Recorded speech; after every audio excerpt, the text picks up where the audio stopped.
Hello, ladies and gentlemen. Welcome back to the backstory. If you're new here, kindly hit the subscribe button and the notification bell down below so that you can be notified whenever we post a new video. Now, ladies and gentlemen, there are two things that happened yesterday that I want us to look at.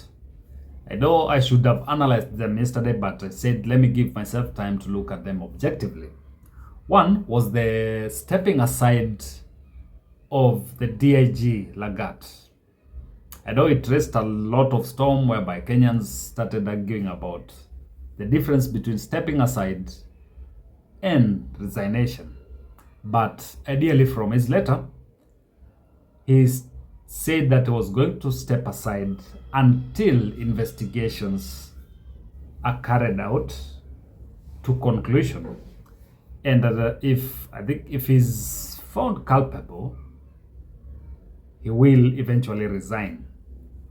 Then the other issue was about Constable Muana coming out boldly to talk about, to give an account of what happened on the day that Albert Ojwang was brought to Central Police Station and eventually died in the same station as alleged by him.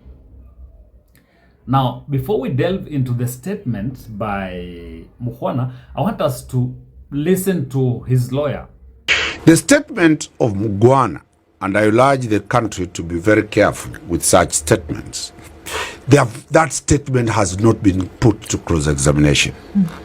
That statement, once it is tested in court, that is when the veracity of that statement comes in. Okay. The IPOA will record almost 1,000 statements. Others will record statements based on what they have been instructed to do. Others will record statement based on what they saw. Others will record statement based on what they hear. The quality of the statement, the quality of the evidence in a criminal procedure is when that is put to test. Then the quality of that statement will also come if it is collaborated by others. If it is an isolated statement that was recorded when others who were present are of a different view, that statement now becomes just a statement. I am not trying to criticize that statement, but I'm only advising as a lawyer that for now, IPOA will be told everything. Okay. IPOA will be told everything. IPOA must sit, and I've given the scenario. One, the scene of the murder. And the reason as to why the law in section 385, 386, and 387 and 388 of the CPC demands that any death in a police cell, circumstances must be established through an inquest, where the first complainant that triggered this process comes and testifies. Then anybody who was around, anybody who has information, anybody anywhere is allowed to give evidence in an inquest. The magistrate goes to the scene. Very many Kenyans don't know the scene I've given at Central Police Station. Then a finding is made. His finding says, Omari, all the evidence leads to you as the probable cause of the death of Ojwang. The file is sent to the DPP. The DPP looks at that evidence. Is it enough?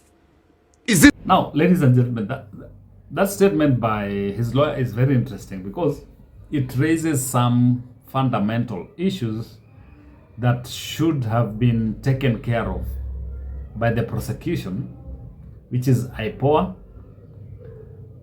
or the lead investigators, the IPOA. But it's like they've taken their own route, which leads us to the question that, are there cover-ups in all this? And to what end? Will the family of Ojwang get justice at the end of it? And will we get to know who the killers were? Let's give them the benefit of doubt and wait. But now, let's go back to Muana's statement. Because initially he had made a statement, he had recorded a statement with IPOA, but yesterday he retracted it and came up with a different statement. And in the statement, Muana, who is currently in the custody over the brutal killing of Albert Ojwang, according to Kenyans, were really happy and said that this guy made a very bold statement. But I want us to look at this objectively.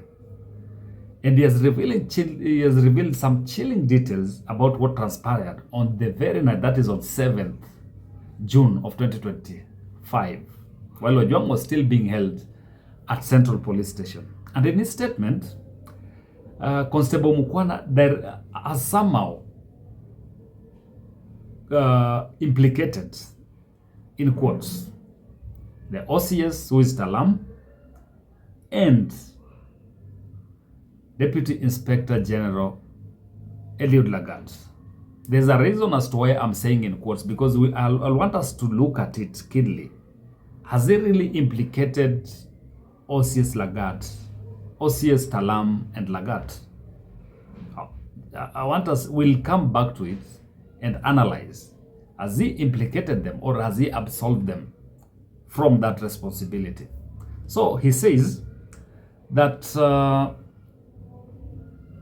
he narrates that he was summoned by OCS Talam in his office during his shift. He was the cell sentry from 9 to 6. So he was summoned by the OCS. And the OCS told him that there is a directive from DIG Lagat. And he asked him, do you know him? And he tells him that there are officers from DCI headquarters who are bringing a suspect here at around 8 p.m.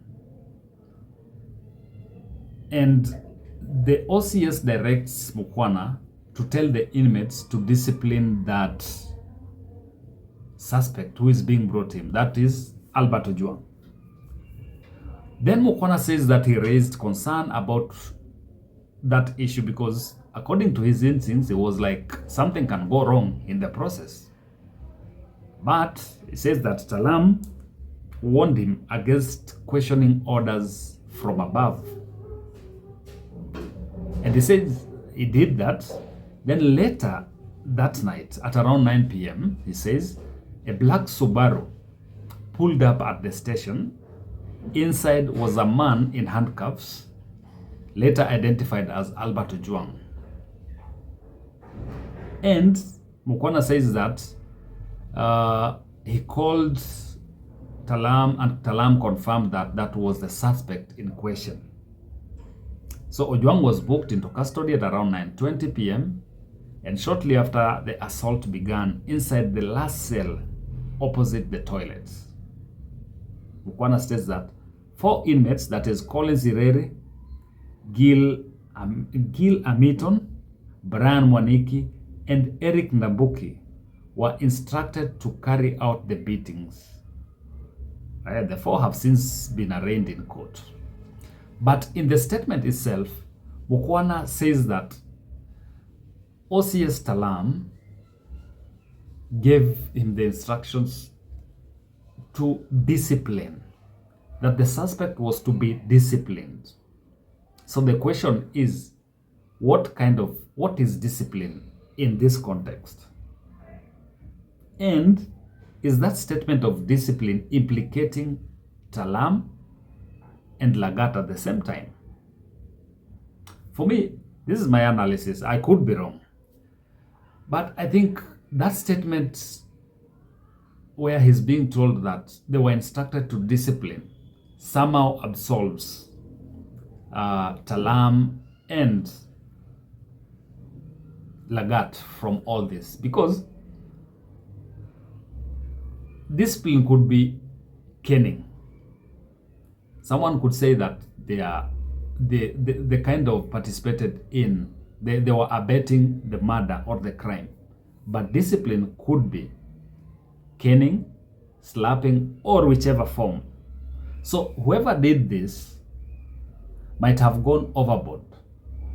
And after going overboard, the question is, who is responsible for this? And who is going to be now, who is going to take the ultimate responsibility of murder? If it is found that these guys gave an order for this guy to be disciplined, will they take the ultimate responsibility of murder? Are they directly linked to the murder of Albert Ojwang? That is the question. I would want lawyers who are watching this to give us the feedback in the comments section down below.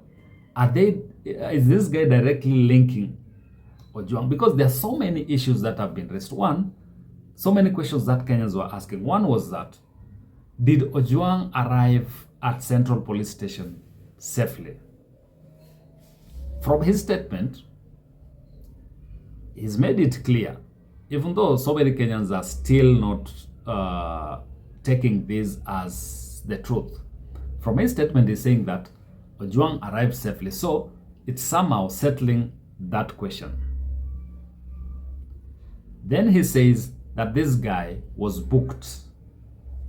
At first, the information that we were getting is that he was booked in a cell, in a solitary cell, and he knocked his head on the walls and he was later found dead. But now he's shifted the whole story. He's tweeted the whole story by saying that this guy was booked, and then there are other foreign guys, like three suspects who are introduced into that cell, and these are the guys who allegedly beat him to death. But the instructions were that they were to just discipline him. So this shifts the whole narrative or the whole responsibility to these three suspects. The issue of murder now shifts from the police officers who are being accused, now shifts the whole responsibility to these three suspects who were procured. And they said that these guys were procured by being paid 2,000 shillings, and they also bought some alcohol for them so that they could do the job.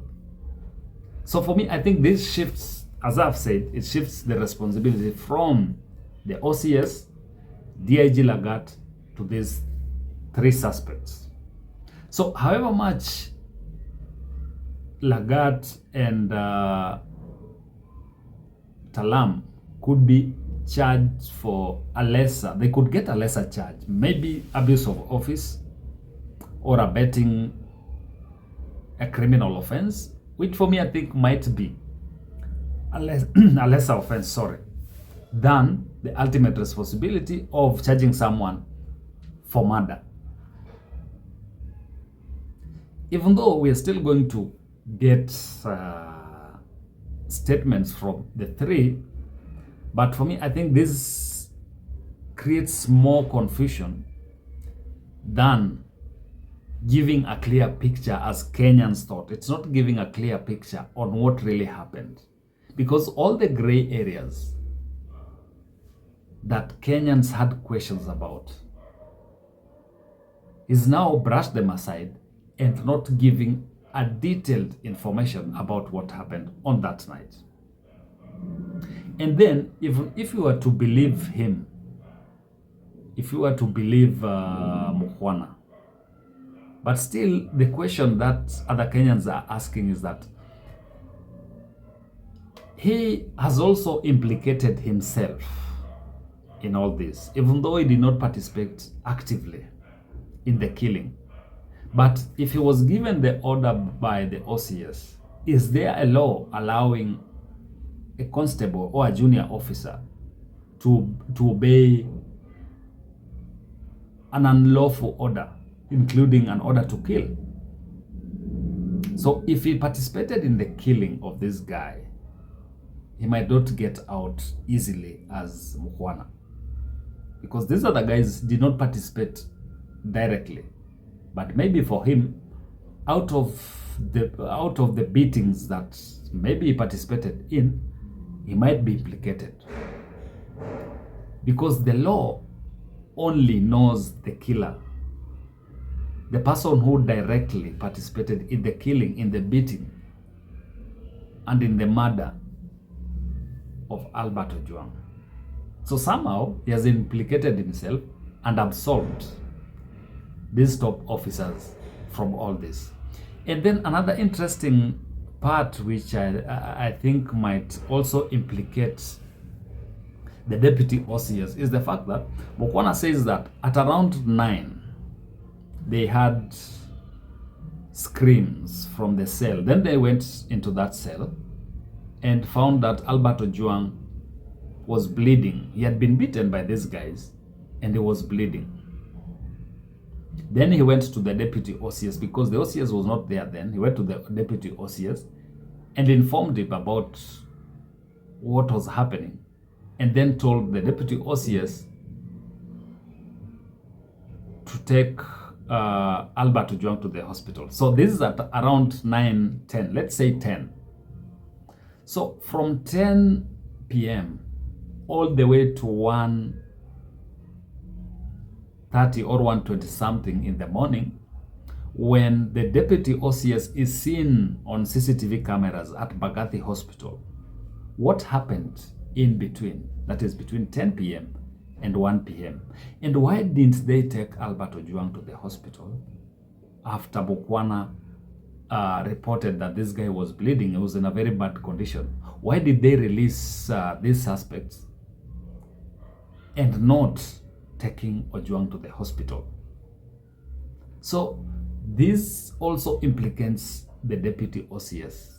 He will have to explain to Kenyans what happened in between. Was Ojwang beaten after Muana left? And has IPOA managed to interview or record statements from the deputy OCS and other officers who were on duty after Muana left?